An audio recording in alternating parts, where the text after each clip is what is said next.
বনি ইসরাইলের সময় এক লোক তার ছেলে মেয়েদেরকে বলেছিল, হাদিসে এসেছে যে আমি এত পাপ করেছি, আমি মারা যাওয়ার পরে আমার বডিটা আগুন দিয়ে তোমরা জ্বালায় ভস্ম করে দিবা। যে ছাই হবে, এই ছাই কিছু ছাই সাগরে নিক্ষিপ্ত করবা আর কিছু ছাই তোমরা বাতাসের মধ্যে ছিটাই দিবা, যাতে আল্লাহ আমারে আর জোড়া লাগাতে না পারে। বুদ্ধি দেখছেন? তার ধারণা যে আমি এত পাপ করেছি, এমন শাস্তি আল্লাহ তাআলা শাস্তির মুখোমুখি আমাকে করবেন। তো কৌশল হিসেবে সে বলল, মৃত্যুর পরে আমাকে জ্বালিয়ে দিবা, আমার লাশের যে ছাই এটা কিছু সাগরে কিছু বাতাসে দিয়ে দিবা। ছেলেরাও তাই করছে, মারা যাওয়ার পরে বাবার লাশ পোড়ায় ছাই কিছু সাগরে ছিটাই দিয়ে আসছে, কিছু বাতাসে ভাসায় দিয়ে আসছে। কিয়ামতের দিন তার সাথে কি ঘটবে সেটাও সহিহ মুসলিমে আসছে।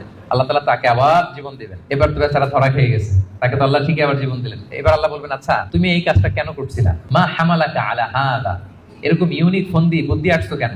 লাশ পোড়ায় তোমার লাশ কিছু সাগরে দিবে ছাই, কিছু দিবে বাতাসে ভাসায় কেন?